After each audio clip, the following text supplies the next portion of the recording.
오늘 우리에게 주시는 하나님의 말씀은 신약 성경 로마서 6장 1절로부터 11절까지의 말씀이 되겠습니다.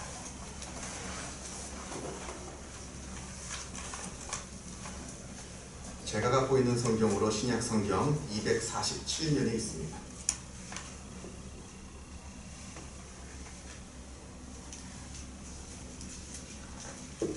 로마서 6장 1절에서부터 11절까지 말씀을 봉독합니다. 이 계시의 말씀을 봉독할 때에 살아계신 하나님의 음성을 다 함께 들으실 수 있기를 바랍니다. 그런즉 우리가 무슨 말을 하리요? 은혜를 더하게 하려고 죄에 거하겠느냐? 그럴 수 없느니라. 죄에 대하여 죽은 우리가 어찌 그 가운데 더 살리요? 무릇 그리스도 예수와 합하여 세례를 받은 우리는 그의 죽으심과 합하여 세례를 받은 줄을 알지 못하느냐? 그러므로 우리가 그의 죽으심과 합하여 세례를 받음으로 그와 함께 장사되었나니 이는 아버지의 영광으로 말미암아 그리스도를 죽은 자 가운데서 살리심과 같이 우리로 또한 새 생명 가운데서 행하게 하려 함이라. 만일 우리가 그의 죽으심과 같은 모양으로 연합한 자가 되었으면 또한 그의 부활과 같은 모양으로 연합한 자가 되리라. 우리가 알거니와 우리의 옛사람이 예수와 함께 십자가에 못 박힌 것은 죄의 몸이 죽어 다시는 우리가 죄에게 종노릇하지 아니하려 함이니 이는 죽은 자가 죄에서 벗어나 의롭다 하심을 얻었습니다. 만일 우리가 그리스도와 함께 죽었으면 또한 그와 함께 살 줄을 믿노니 이는 그리스도께서 죽은 자 가운데서 살아나셨음에 다시 죽지 아니하시고 사망이 다시 그를 주장하지 못할 줄을 알미로라. 그가 죽으심은 죄에 대하여 단번에 죽으심이요 그가 살아계심은 하나님께 대하여 살아계심이니 이와 같이 너희도 너희 자신을 죄에 대하여는 죽은 자요 그리스도 예수 안에서 하나님께 대하여는 살아있는 자로 여길지어다. 아멘. 우리가 성경을 보면 마태복음 5장에서부터 7장에 이르기까지 산상수훈이 나옵니다. 여기에는 예수님의 윤리적인 명령이 나오는데 그 내용을 보면 그 내용이 너무나 엄격하고 또 너무나 급진적이어서 우리를 놀라게 합니다. 이 말씀대로 어떻게 살 수 있겠는가? 사람이 그러한 마음을 갖게 됩니다. 예를 들면 다른 사람에게 화를 내는 것만으로도 살인죄를 저지른 것과 마찬가지의 벌을 받는다라고 말씀을 합니다. 심지어는 다른 사람에게 라가라고 말을 하면 라가라고 하는 말은 히브리 욕인데 아마 번역하면 바보 뭐 이런 정도의 수준의 욕입니다. 다른 사람한테 이 바보야 라고 이렇게 얘기를 해도 그 사람이 그 악한 말을 한 것 때문에 그 말의 죄 때문에 지옥불에 떨어지게 된다라고 말씀을 하고 있습니다. 행여나 마음으로라도 음욕을 품어서도 안 되고 또 누가 나의 오른쪽 뺨을 때리면 다른 왼쪽 뺨도 돌려대서 때리라고 돌려주어야 합니다. 누가 나의 옷을 빼앗아 가려고 달라고 그러면 겉옷마저도 같이 주라고 말씀을 합니다. 누가 나를 억지로 끌고 가서 오리를 걷게 하면 같이 가게 하면 같이 자발적으로 심리까지 더 같이 그 사람과 동행해 주라라고 말씀을 합니다. 그리고 원수마저도 사랑을 해야 합니다. 이 산상수훈을 우리가 어떻게 해석을 하고 또 어떻게 받아들여야 하는가? 여전히 신학에서는 아직 논쟁 중에 있는 말씀입니다. 어떤 학자들은 이 내용을 문자 그대로 다 지켜야 된다고 이야기를 합니다. 그리고 그 문자 그대로 다 지켜야 우리가 구원을 받을 수 있다라고 주장을 합니다. 예수님께서 말씀하시기를 너희의 의가 서기관과 바리새인보다 더 낫지 못하면 결단코 천국에 들어가지 못한다라고 말씀을 하셨는데 이 산상수훈의 내용을 하나도 빠지지 말고 그대로 다 지켜야지만 다 실천을 해야지만 천국에 들어갈 수 있다라고 주장하는 학자들도 있었습니다. 또 반대로 어떤 학자들은 이 산상수훈이라고 하는 것은 인간이 도무지 지킬 수 없는 내용들로 있기 때문에 이것은 인간에게 이것을 그대로 지키라고 주신 말씀이 아니라고 봤습니다. 이것은 인간이 지키는 것은 불가능한 것이기 때문에 이 말씀은 우리에게 우리 자신을 되돌아볼 수 있는 하나의 거울 역할을 해서 우리가 이 말씀을 읽으면서 우리가 얼마나 큰 죄인인가 라고 하는 것을 깨닫게 하시기 위해서 예수님께서 주신 말씀이다 라고 또 해석을 하는 학자들도 있습니다. 제가 보기에는 둘 다 좋은 해석은 아닙니다. 제가 보기에는 둘 다 좋은 해석은 아닌데, 만약에 이 내용을 우리가 다 지켜야지만 구원을 얻는다라고 한다면 기독교 복음은 더 이상 복음이 아닙니다. 율법주의가 되는 겁니다. 예수님이 굳이 이 땅에 오실 필요가 없습니다. 그 말씀대로 다 지켜서 우리가 구원을 얻게 된다면 그러하다는 겁니다. 그리고 그 말씀 그대로 지킬 사람도 없습니다. 또 반대로 산상수훈이라고 하는 것이 우리한테 지키려고 주신 말씀이 아니라 그냥 너 자신이 얼마나 큰 죄인인가 깨달으라 라고 하는 의미에서 주신 말씀이라고 한다면 굳이 예수님께서 이 말씀을 하시면서 이 말씀을 지키라 라고 말씀하실 필요도 없었을 겁니다. 제가 보기에는 이 산상수훈은 이렇게 해석을 하는 것이 좋을 것 같습니다. 우리의 신앙생활의 적극성을 말하고 있는 것이라고 저는 봅니다. 무슨 말인가 하면 우리가 신앙생활을 하다 보면 우리가 신앙의 어떤 의무를 행하게 되는데 우리 사람 심리가 그 의무를 최소한만 줄여서 행하려고 하는 마음이 있습니다. 이건 누구나 다 마찬가지입니다. 그 말씀을 어떻게 해서든지 최소한으로 줄여서 최소한의 의무만 행하려고 하는 마음이 우리들 마음 가운데 있다라고 하는 겁니다. 예를 들면 하나님께서 안식일을 거룩하게 지키라, 주일날 예배를 드리라 라고 하면 딱 주일만 예배를 드리는 겁니다. 다른 거 없이. 예를 들어서 새벽기도, 다른 어떤 성경 프로그램들, 거기에는 하나님께서 참여하라는 말씀이 없으니까 그건 안 하고 딱 말씀하신 안식일을 거룩하게 지키라, 딱 이것만 지키는 겁니다. 하나님께서 10의 1조를 드리라, 딱 10의 1조만 드리는 겁니다. 그 이상은 절대 드리지 않고 딱 거기까지만, 그 말씀한 데까지만 지키는 겁니다. 우리가 같은 마태복음을 보면 이런 이야기가 나오는데요. 어느 날 베드로가 예수님께 묻습니다. 예수님, 형제가 아니면 우리 이웃이 나에게 죄를 저지르면 내가 몇 번까지 그 사람을 용서해 주리까? 7번까지 하오리까? 베드로가 생각한 용서의 한계는 딱 7번입니다. 7번까지만 내가 용서하면 된다라고 생각을 한 겁니다. 그런데 예수님께서는 오히려 이렇게 말씀을 하십니다. 7번을 70번까지 하라. 이 말은 딱 490번 용서하라는 얘기가 아닙니다. 아주 적극적으로 계속해서 용서를 하라는 얘기입니다. 끝까지 용서를 하라는 겁니다. 너가 너 스스로 작은 한계를 두지 말고 그것을 뛰어넘어서 끝까지 그리고 적극적으로 그 사람을 용서하라라고 하는 말씀이 되는 겁니다. 베드로는 자기가 용서할 한계를 아주 소극적으로 정했습니다. 물론 7번도 많습니다만 어쨌든 베드로는 소극적으로 정했습니다. 딱 7번. 그런데 예수님께서는 그 범위를 뛰어넘어서 적극적으로 신앙의 모습을 보여주라. 계속해서 적극적으로 그 모습을 보여주라 라고 말씀을 하는 겁니다. 성경은 살인하지 말라고 말을 합니다. 그래서 나는 살인을 저지르지 않았습니다. 그래서 나는 내 신앙의 의무를 다했다라고 생각을 하는데 성경은 그것이 아니라고 하는 겁니다. 너의 마음 가운데 있는 그 미움, 그 분노, 그것까지도 해결하라라고 말을 하는 겁니다.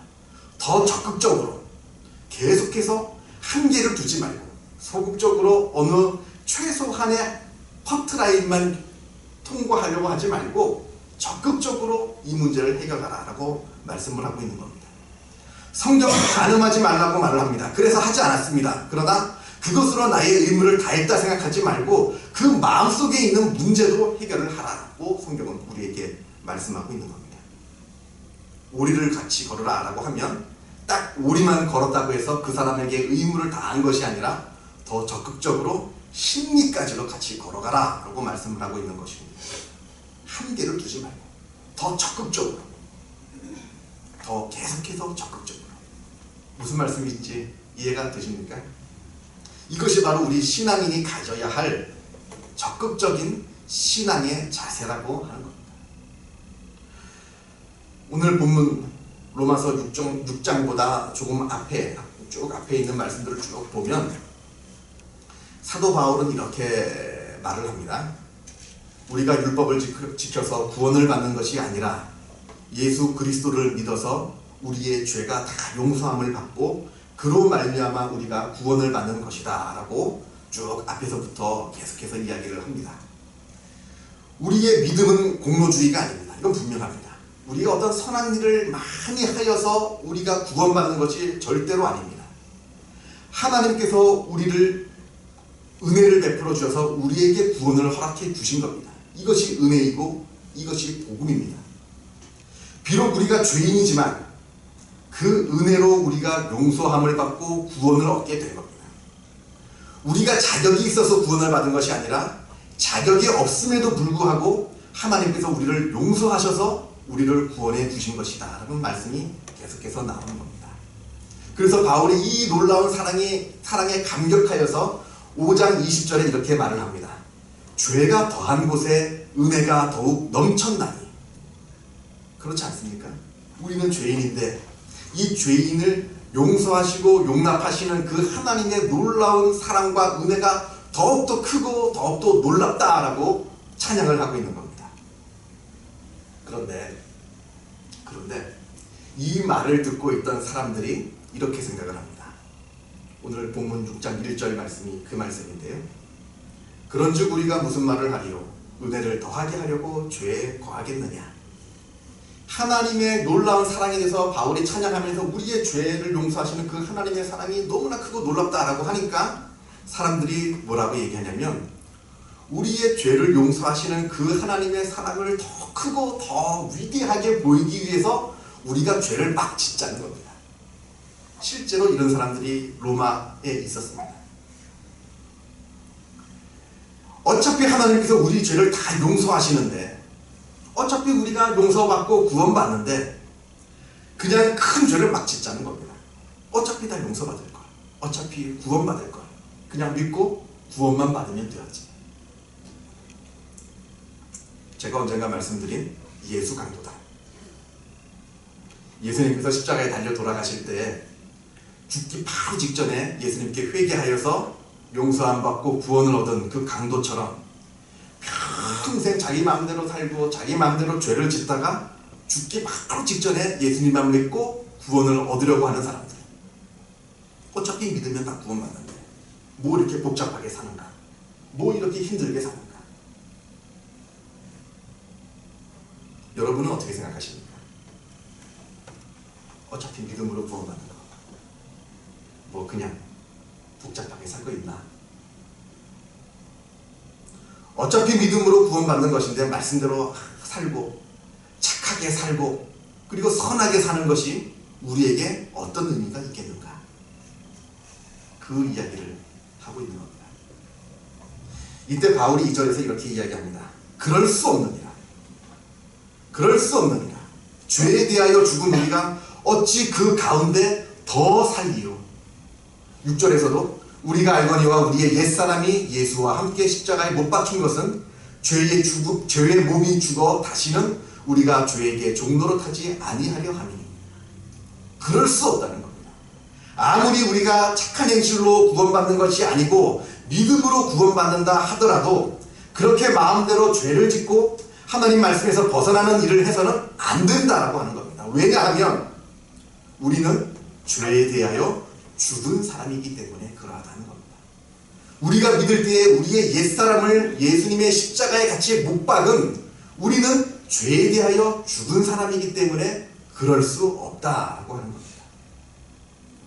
그런데 여기 오해하지 말아야 될 것이 한 가지 있습니다. 우리가 우리 자신을 옛사람을 십자가에 못 박았다. 우리는 죄에 대해서 죽은 사람이다 라고 하는 것은 그 의미가 우리가 믿는다고 해서 하루아침에 우리가 완전히 새 사람이 되고 우리가 믿는다고 해서 하루아침에 죄도 짓지 않고 거룩하게 살 수 있는 그 놀라운 사람이 될 수 있다는 얘기는 아닙니다. 얘기는 아닙니다. 우리가 믿더라도 우리는 여전히 죄를 짓고 삽니다. 우리가 그런 삶을 지금 살고 있지 않습니까? 제가 아는 어떤 분 이야기인데요. 이분이 이제 세례를 받을 때 이야기입니다. 이분이 세례를 받을 때 그 목사님이 마침 이스라엘의 성지순례를 다녀오셔서 요단강물을 퍼오셨대요. 그 요단강물로 세례를 주시려고. 그래서 이분이 굉장히 기대가 컸다라고 합니다. 예수님이 세례받은 그 요단강 물로 내가 세례를 받으면 어떠한 일이 일어날까? 막 하나님의 음성이 들려오고 예수님이 세례받을 때처럼, 그리고 어떤 환상도 보이고, 그리고 내가 진짜 새로운 사람이 되어서 내가 막 내 몸에 새로운 존재가 되는 그런 놀라운 경험을 하는 것이 아닐까라고 이제 기대를 했다고 합니다.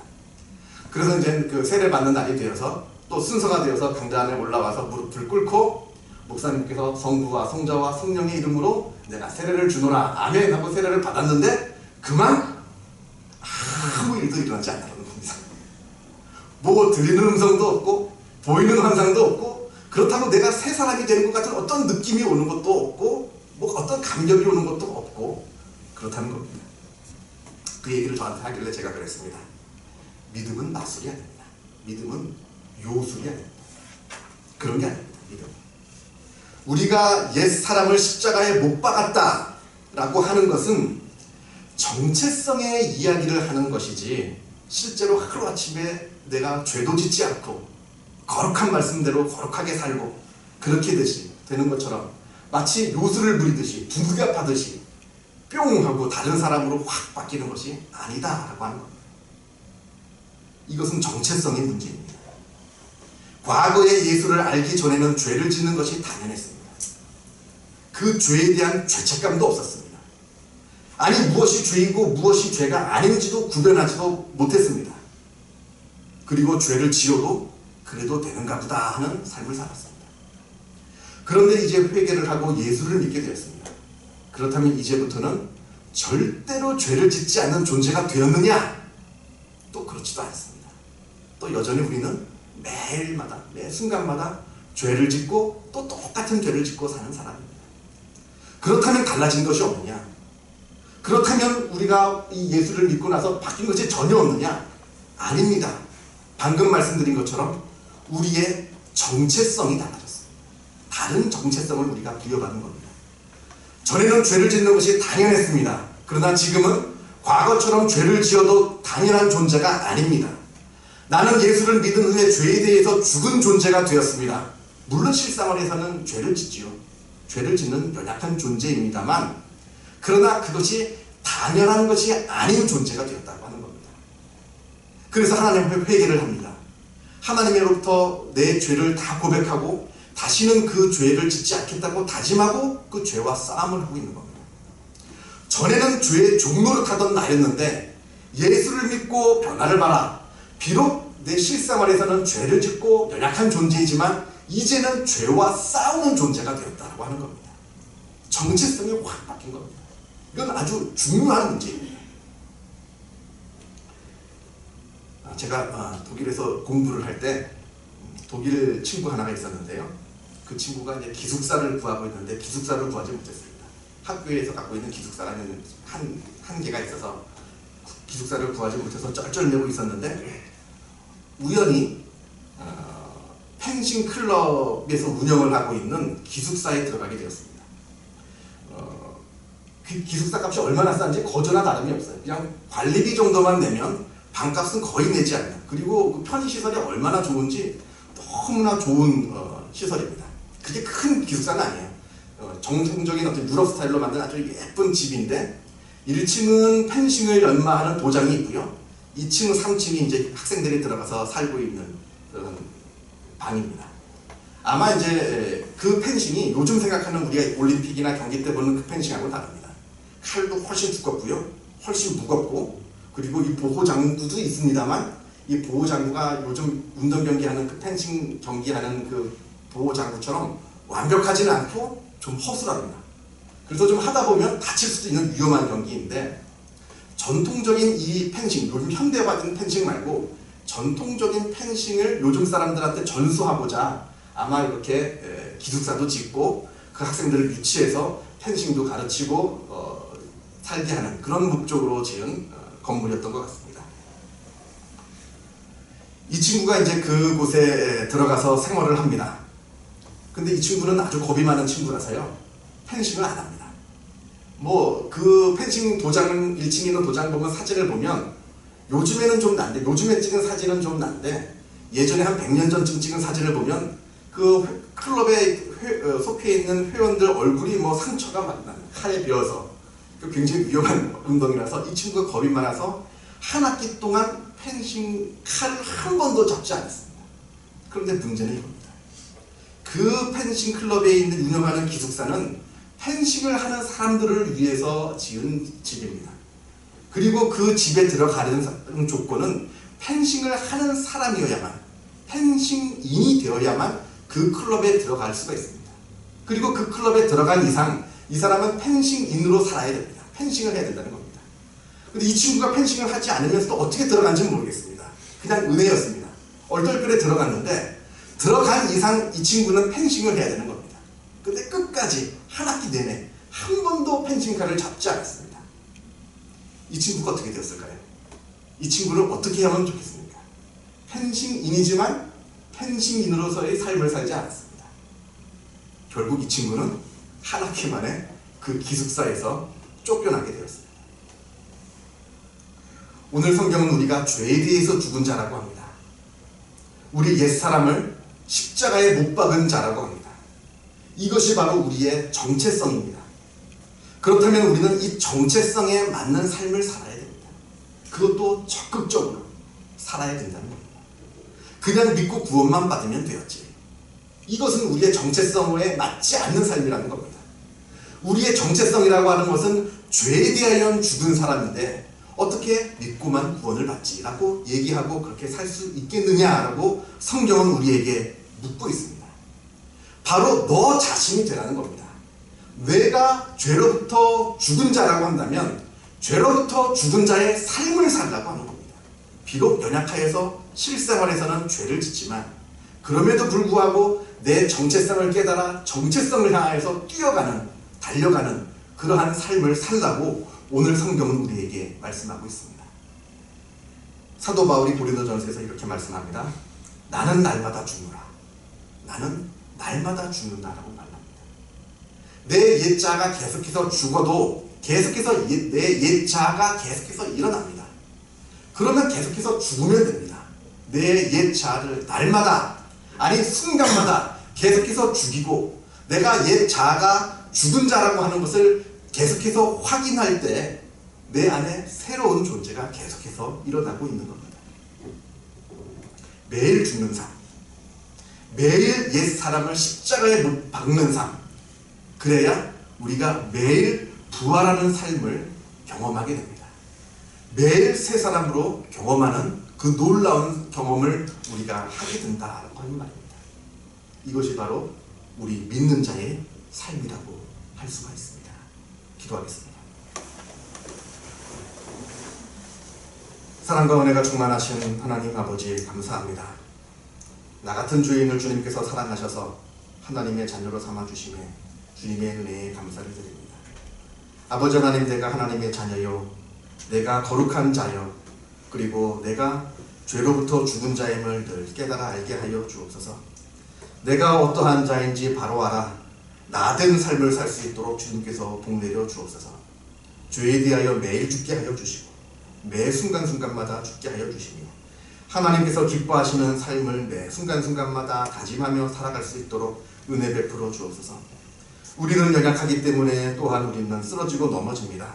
그때마다 주님께서 우리를 위로하여 주시고 새롭게 깨닫게 하여 주셔서 우리를 하여금 다시 한번 하나님의 자녀로서의 삶을 살 수 있도록 주님께서 복내려 주옵소서. 매일 죽는 삶을 통하여 매일 사는 삶을 살게 하여 주시고 매일 십자가에 못 박히면서 매일 부활하는 삶을 살 수 있도록 우리를 주님께서 인도하여 주시고 그 삶을 허락하여 주시옵소서. 주님께 모든 것을 의탁하오며 이 모든 말씀 우리 주 예수 그리스도 이름으로 기도하옵나이다. 아멘.